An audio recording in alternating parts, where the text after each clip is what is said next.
Father. He is the what? This is the Father. Amen?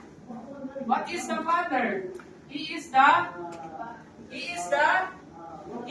source. Amen. Ang Father, siya ang source. And this is what? This is the Son. Amen. He is the channel. Mga kapatid, ito yung Son. Siya ang channel. At ito, as the source, may flowing ito mga kapatid. Para, ang flow, which is the Spirit.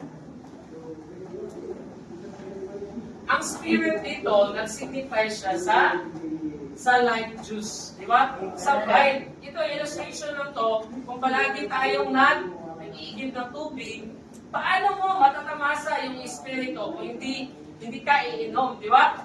Praise the Lord! Ganyan din ang ating triune God. Ganyan din ang ating Panginoong Jesus. The more we drink of Him, the more we can experience Him. Amen? Oh, what is the source? The Father. The Son is the channel. And the Spirit is what? The flow. Amen.